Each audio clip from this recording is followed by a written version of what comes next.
So good morning, good afternoon, good evening, everybody. I'm Crystal Boyd, and I'm going to be your host for the family series. And today with us, we have Paul Van Dyke from the City of London, and he's going to talk to us about subsidy and daycare, and just hopefully give you guys a bunch of information around arriving in Canada with your families. So Paul, I'll hand it over to you. Thank you very much. I work for the City of London in the Childcare and Early Years Department. I went to Fanshawe College and I have a diploma in early childhood education.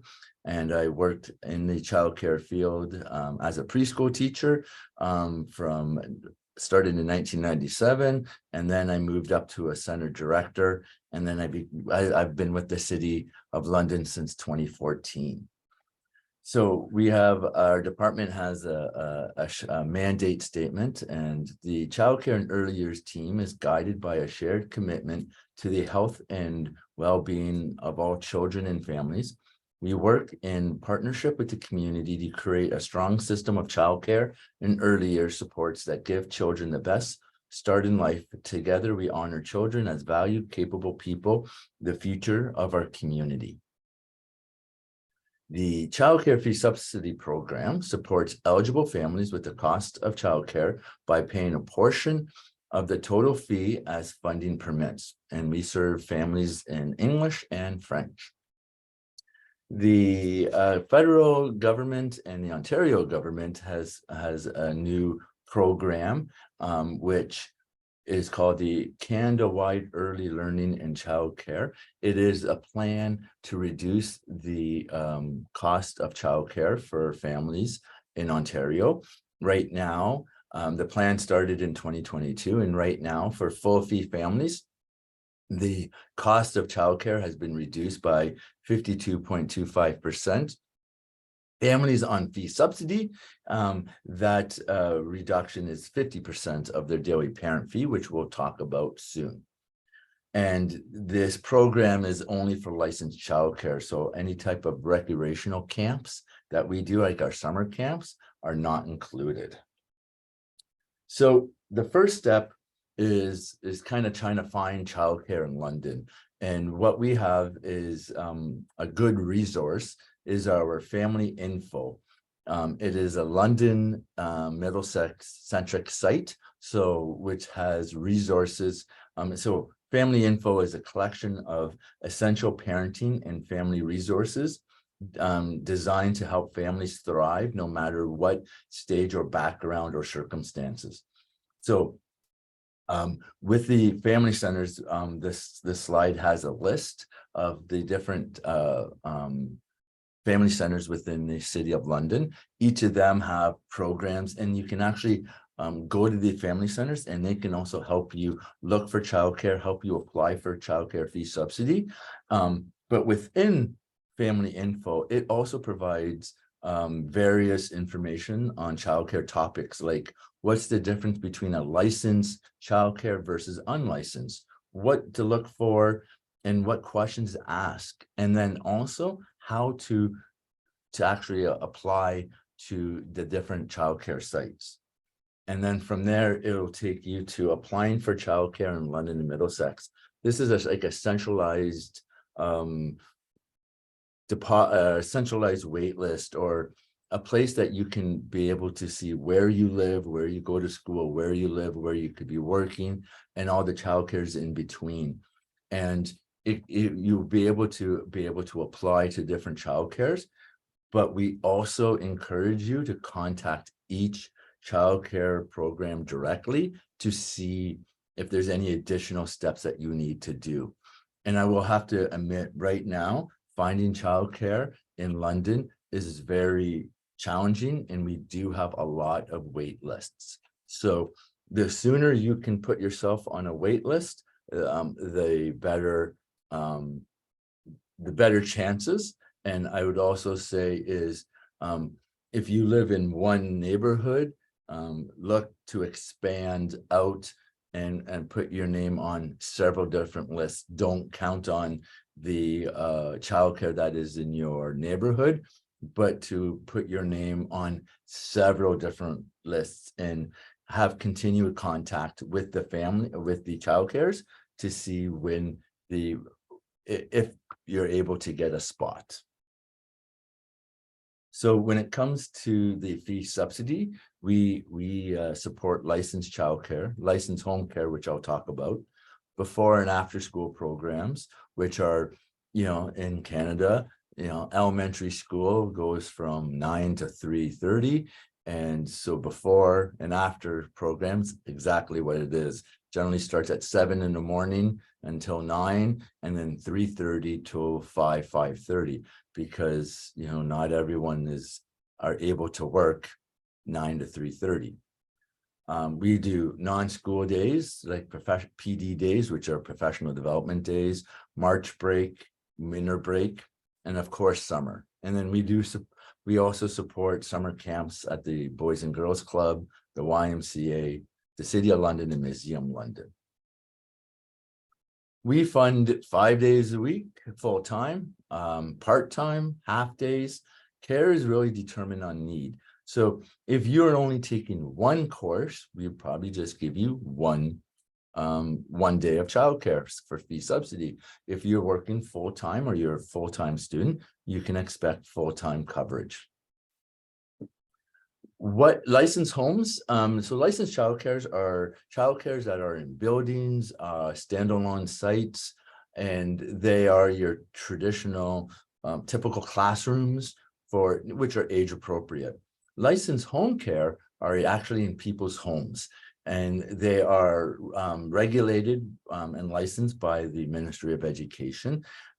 They offer flexible hours, including like late evenings, weekends, and overnights, depending on the provider.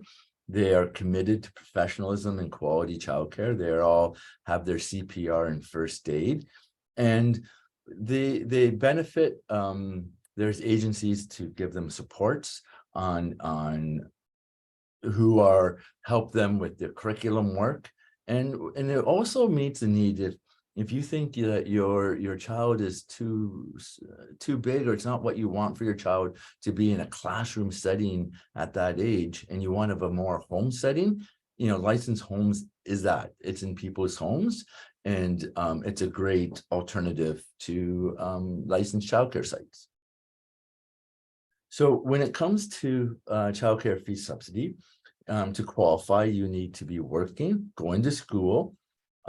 You have a child or a caregiver that is needing childcare recommended from a doctor or another medical professional recommending childcare.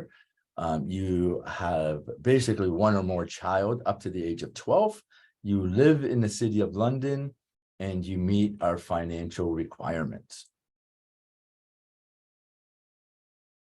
And so when it comes to financial requirements, so in Canada, you file your income tax. With all you folks coming in to Canada, the first year you won't need to file taxes because you would arrive. So if you arrive in 2023, you won't need to file taxes until this time next year. But if you made money in Canada in 2023, when you do come, and when you file taxes and you start childcare fee subsidy next year, we would use what taxes you filed to determine your cost of care. So if someone in Canada, a family of 2 made under 20,000, the childcare is free. We pay the whole amount. If a family, a single parent or a dual parent, made $70,000 Canadian after the taxes, after income tax and all the adjustments, they can expect to pay $42 a day. We pay the rest, and that's regardless if you have 1 child or 3 children. But what I talked about, that QUALC, the Canada-wide early program, we reduced that by 50%, that daily parent fee. But you also have to remember that the total cost is a bit of a complicated formula that has how many children do you have under the age of 6, how many children do you have above, older than 6, and the cost of care. But we work out that and we explain it more in detail. But with you folks coming into Canada for the first time, you would expect to pay 0 if you're able to find a childcare spot. And when you apply for the city, for our program, you would go to the City of London's website and you can just type in childcare fee subsidy, or you can use the link above. And then we require documentations. And so you would submit them into our office or via email.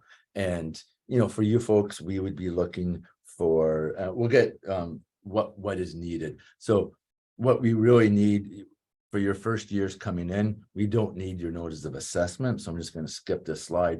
But what we do need is, passports. We need immigration documentation. So work visa, study permits, because London is one of the only municipalities that supports fee subsidy for families who have work permits and study visas. If you go an hour anyway, in different jurisdictions, they don't support that. So we're very fortunate in London to do that. We do, and they have to be valid. So if you have a work permit and you're going to Fanshawe, we wouldn't be able to support you. If you have a study visa and you have a job, we wouldn't be able to support you. We follow what's on the permits, pretty detailed. Then we need a proof of London address that you live in London. So it could be a utility bill or a lease agreement or mortgage papers. And then we need proof of your activity. So if you are a student, which it sounds most of you would be, it would be a timetable or a confirmation of registration. If you are working and you have a work permit, we would need 2 most recent pay stubs or an employment letter. If you are just starting a new job, we would need a letter of your employer. And then we have the special needs referral. So this is, you can get a copy from our website. And so this is, we have families that are dealing with addictions, mental health, physical limitations to parenting. And so we ask a medical professional to fill this out, and we can potentially can support childcare while a parent is at home or needing to be the best person that they can be. So for example, if we have childcare between 9 and 5, the parents can be doing self-care. They might need more rest or do go to medical appointments. Then they can be the best parents that they can be in the evenings and weekends. So there's more information on our website about the therapeutic referrals. And then as of right now, I need to change my date to February, and next week's March. But as of now, we do not have a wait list for childcare fee subsidy, the funding. Again, I'll say it again. The biggest challenge right now in London is looking for a childcare spot. And then we have kindergarten. So our public school system has, we call it junior and senior kindergarten. This is before grade 1. And so any children who are right now are born in 2018 and 2017 are in JKSK, they would need to go to the public school system versus childcare for this school year. Next school year, so in 2023, September 2023, it will be 2019 children and 2018 children. We do have some exceptions, but the 97% go to the public school for junior kindergarten and senior kindergarten. And then the City of London, my colleagues in another department, offers a variety of recreational opportunities to develop body, mind, and spirit. It's swimming lessons, aquafit, karate, basketball, cupcake making. And so I've given, there's the customer service and their email, and they also have a financial to support families as well, and to help pay for that stuff. So I just like to add more items to my presentations about opportunities in London that could be done. And that is what I have. I have my email address and my telephone number. If everyone, you're more than welcome to reach out if you have questions. I'm going to stop sharing and we can kind of start a dialogue if there's any questions that you may have. I apologize if I went quick. I've been told I talk too fast at times, so I apologize for that. But I'm glad that it's being recorded. Yes, and there was just a question on regards to where the recording will be stored and available, and that will actually be on the Fanshawe College International YouTube page, so you will be able to view it there. And then there was a question about the PowerPoint, and Paul, I'm wondering, are you able to upload a copy of it to the chat so that the I will students have- email you a copy, and Okay. And then you can do what you want with it. Perfect. And so this specific session is really not towards our students that are going to be in Toronto, because this is the City of London. So Toronto might have their own programming. And I'll just pipe in, you would have to double check if Toronto does fee subsidy for international students. I don't, like I said, I know there is not that many jurisdictions that do.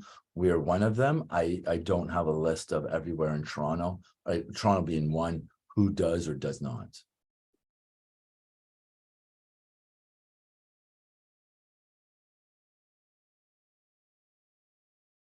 So for anything Toronto related, you would need to contact your Toronto contacts.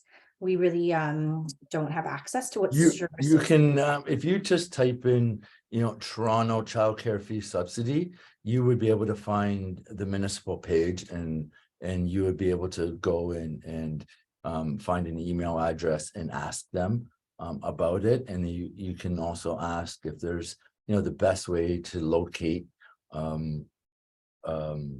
childcare, what's their process. I would, if I speak to my colleagues in Toronto, I bet I know that they'll be more than happy to answer any questions about their childcare fee subsidy program and in their childcare to be included.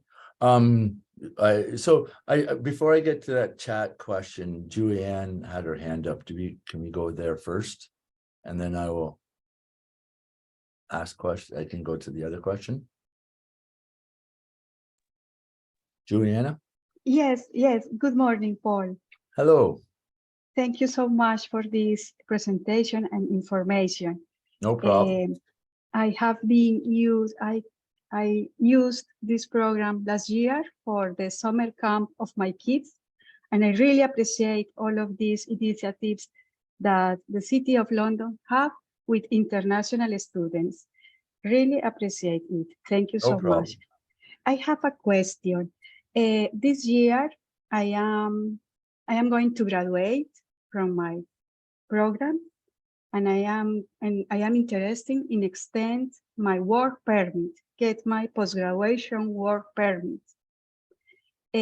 For this change of status from a student to work permit, can I apply to these childcare benefits? Could you explain, please? Thank you. So so right now your situation is you have a study permit and you're transferring over to a work permit. Am I correct on that? Yes, Paul. Once I get my diploma as a full-time student, yes. As long as so everything's based on activity. So if you're a student now and we are paying fee subsidy, that's not a problem. And then let's say you're done school at the end of April, and if everything works out, okay, the end of April, and then May 1st, you start a job and you have your work permit switched over, then that's not a problem. Where there could be a challenge is if there's a gap between April when you're done school, for example, but you don't have your work permit till June, that could be a challenge for the month of May. So depending on what it actually says on your study permit and your study visas and your work visa, work permits. We just follow what that is. So if everything gets switched over, we have no problem. That's not a problem for us. I just hope the federal government immigration is that efficient to move. So, and I don't know that I know childcare really well. I just don't know the process of how easy or how efficient switching from study to work. And, folks at Fanshawe might know more about that. I just don't.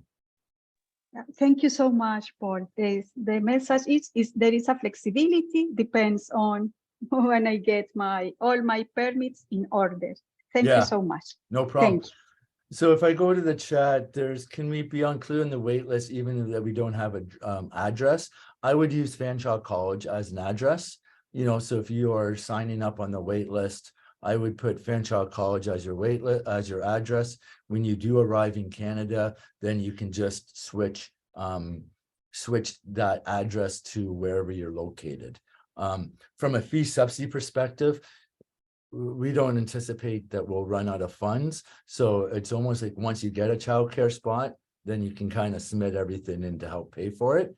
But right now, I would definitely use Fanshawe's address as a, and then you can start going on the looking to see, and it might be a challenge because you might not know where in the city you will live, but at least you'll get your names on a list. And my father always said it's easier to say no to stuff than not to apply at all. So it's much easier to say no to a childcare because you live at the other side of the city than not to be offered anything. Question about middle and high schoolers. I'm great with younger children. I have teenagers right now, and I'll swap them to toddlers any day. I have a 13, 15, and a 17-year-old, and boy, teenagers are is new to me. So I won't be able to help you on that. Maybe Fanshawe will have some resources to point you to the different school boards here in London. But my specialty is is infants, toddlers, and preschoolers. And we'll actually have a session on Monday. So a Monday session, we'll have someone from one of our student life coordinators talking to us about the agreements we have with the Thames Valley District School Board. So we will cover that just on Monday's session.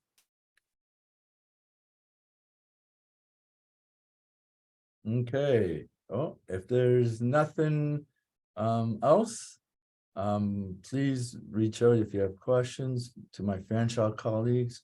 Anytime you need me, reach out. I'm more than happy to assist. I'm very passionate about childcare and childcare fee subsidy, and we try to, our philosophy is we don't try to create more barriers. We try to help people as best we can within our guidelines from the province.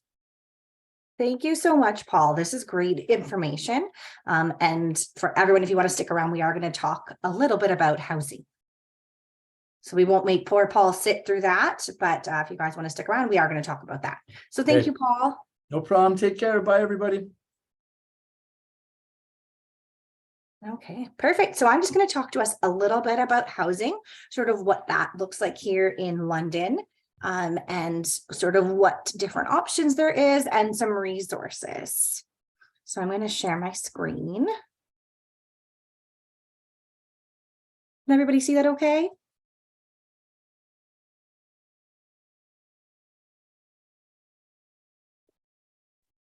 Yes, Crystal, it's perfect. Up. Thank you so much. So we're just going to talk a little bit about some housing search assistance. I'm sure most of you have heard housing has become a little bit of a challenge here. The markets kind of have gone way up. What's available is a bit harder to find. So we are finding that students are starting their housing searches earlier. Now we do offer a Fanshawe Cares series that's 10 days long and kind of deals with all kinds of topics for any students arriving. And in that session, we do have somebody from our off-campus housing area to assist with that. So that goes a bit more in depth. This is just going to cover some like housing search tips for students arriving with families. So planning your housing search. So it is going to be good if you can kind of create a plan as to what sort of housing you're looking for, budgets, areas, and that sort of stuff. So some important dates about the 23 summer term. So the students can start to arrive on April 5th. Now, I know a lot of you traveling with families are planning to arrive prior to. So you wouldn't qualify for the transportation credits. And you just need to keep in mind that you would not have your health insurance coverage starting until 30 days prior to the first day of classes. So if you are arriving in March, you just need to make sure you do have some health insurance coverage. So the May term is going to start for May 1st. So we do need everybody here by then. So you have to be arriving prior to the start of your program. Okay. So housing types. So here we do have a few different types. So you're going to have apartment buildings. So these are often tall structures that are going to have anywhere from 25 to 800 units in it. So these are often smaller in size. As I said, there's going to be lots of units. You're likely going to have elevators. Your garbage would be on your own floor. You just would stick it down garbage chutes for most places. Often the utilities are included, or if they aren't, it's at a very small price because it's a smaller space. Now, one thing you won't have is you wouldn't have any private outdoor space. You might have a little balcony, but you wouldn't have any like actual green space that's private. So townhouses. So these tend to be a little bit larger in size. You would be responsible for your utilities. So that's like gas, hydro, anything like that, your internet, etc. So these tend to usually be 3-bedroom units, and it's usually multiple floors. And you would have neighbors adjoining on both sides usually, unless you were an end unit. And then you would have a little bit of private outdoor space. Sometimes it's just a small space, but it is usually at least some space that's privately yours outside.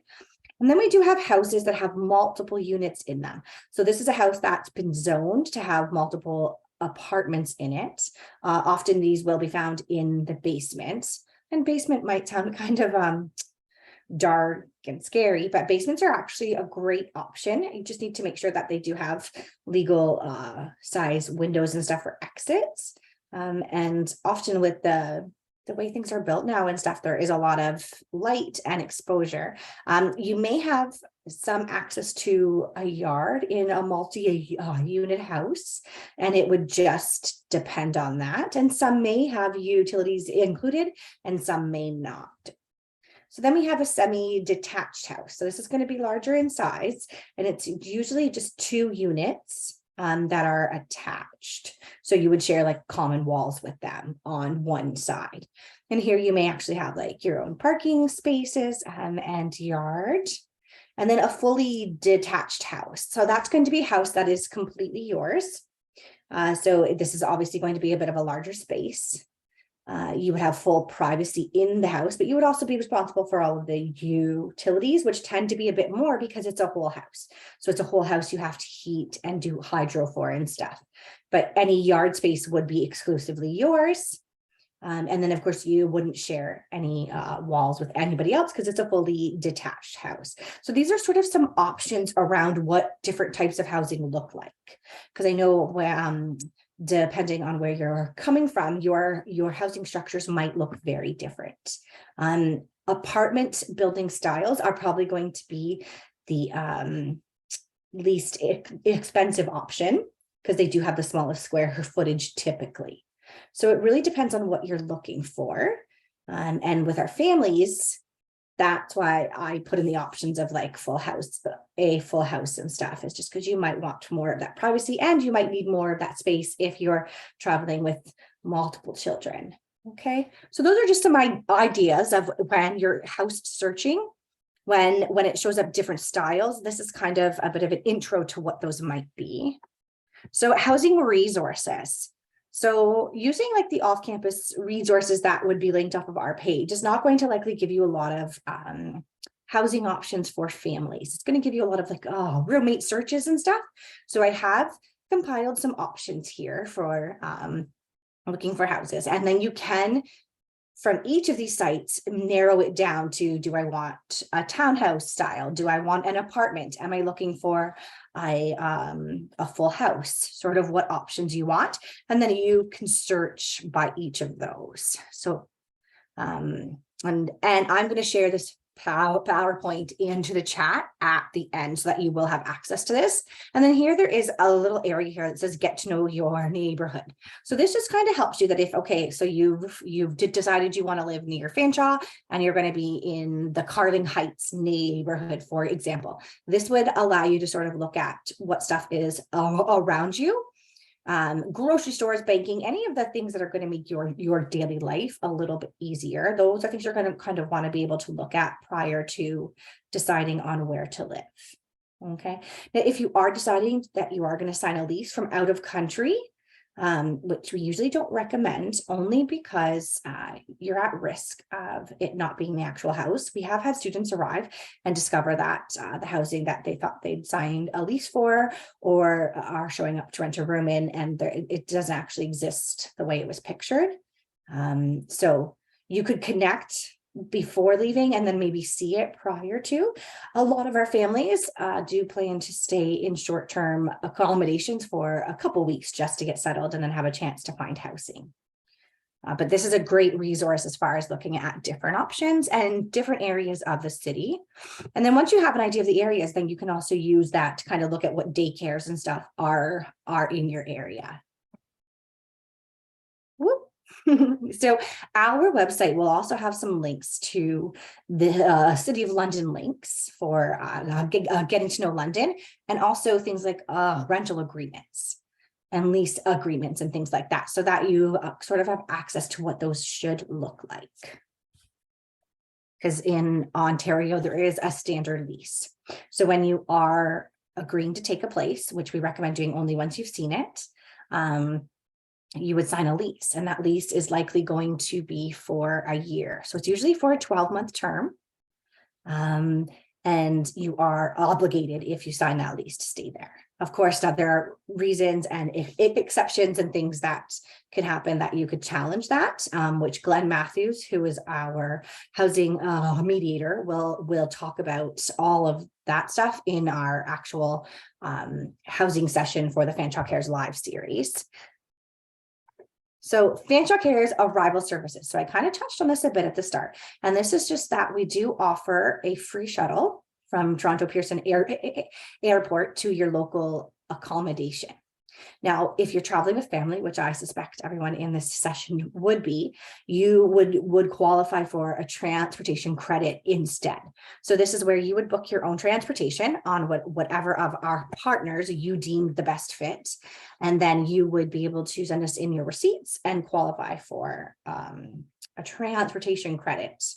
So if you want some more info on that, you would just send us an email to fanshawecares@fanshawec.ca. And this usually kind of starts the process when you complete your international student form, which I'm sure many of you have. And then you've probably received the info about booking your transportation and then how to submit your receipts. So this is a newer thing we've only started offering since sort of after COVID, but it's a great way for our families to travel and still get some relief so that you're not stuck with the whole travel expense. But you do have to be arriving within that arrival window. So I have kind of covered for you just some generic sort of basic housing search information.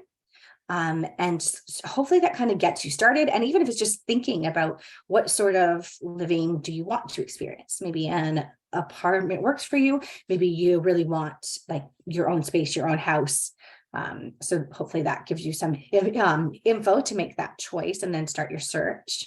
So, and I did mention about the Fanshawe Cares Live series. So this is a series that any new students are welcome to attend.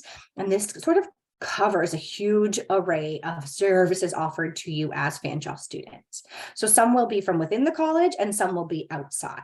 So things like making London home, there is a housing session that I spoke about, which goes into more detail about what you're looking for once you choose a place and sort of that the legal side of things.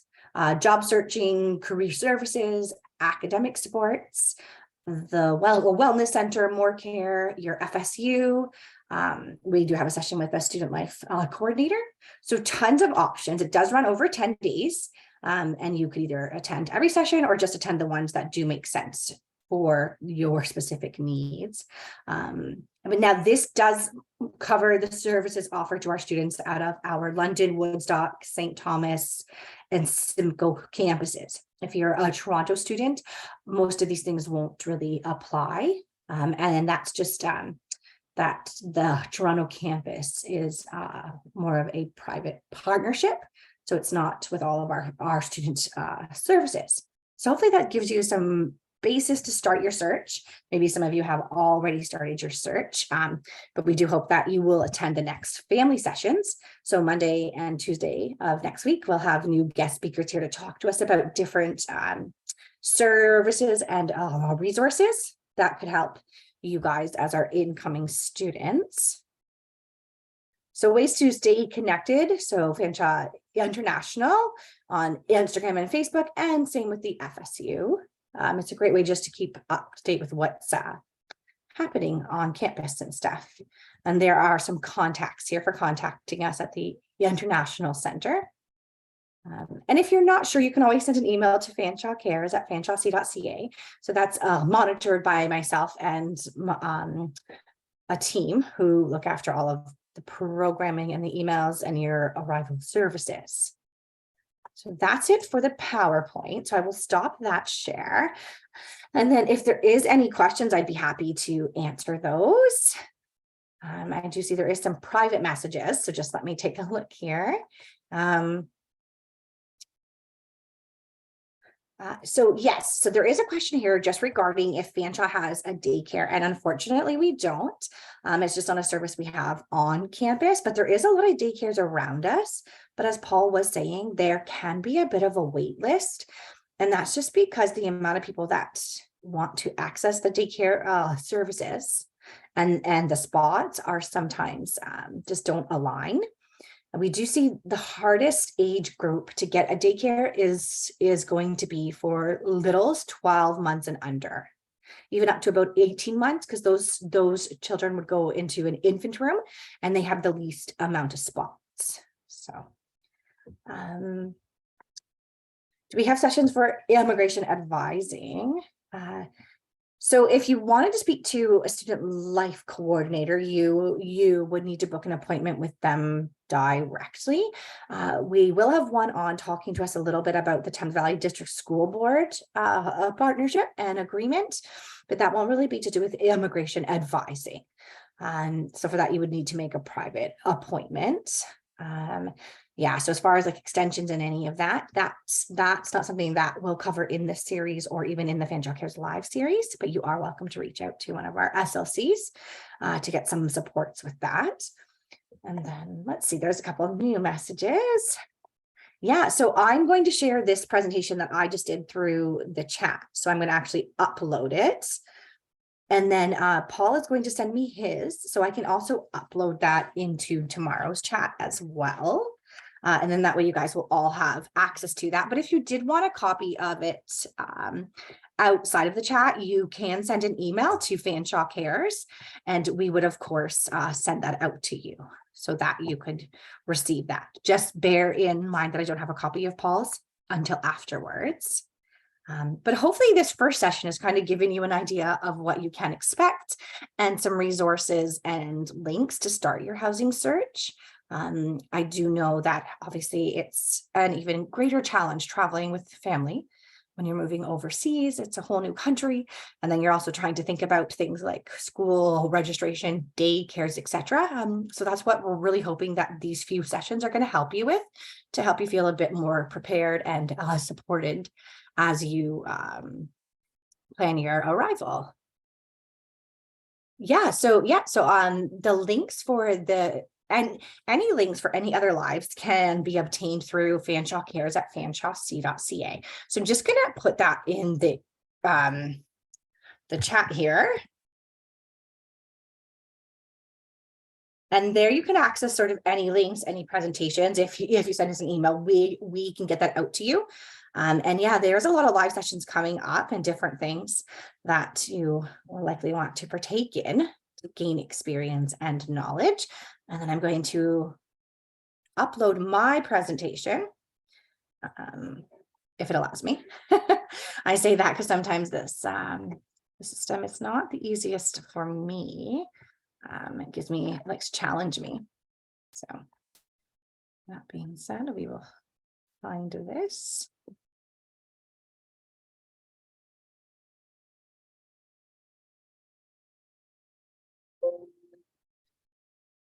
Sorry, it looks like someone started entering the waiting room, so I'll have that person in.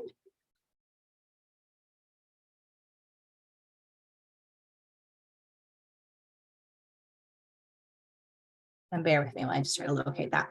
So it's not going to let me add it to the chat for some reason, but if you send an email to Fanshawe Cares at fanshawec.ca, I can send you out the actual presentation from today. And then as well, when Paul sends me his, I can send that out too. But I will try to see if I can get that corrected so I am able to add the future presentations directly to the chats. And then that way you will have access to that. Was there anything else you sort of had questions about the things we discussed today? Anything you weren't sure? Anything else I can maybe try to help you with? Keeping in mind that we are going to have the sessions next week. And in those sessions, we are going to have someone here speaking to us about the London Public Library. So they offer a lot of support for our newcomers. LUSO, so that's a community resource center located close to the Oxford main campus. So that's a great service for some basic needs and stuff, but also for help with adjusting to life in Canada. And More Care is going to be here to talk to us about the family coverage, and we will also be talking about the agreement with our local public schools, both grade schools and high school. So hopefully you're all able to join us Monday and Tuesday at the same time using the same link. The link will work for all the sessions. And if there's no more questions, then I will give you back about an extra 10 minutes in your day or evening. And I look forward to seeing you all back next week.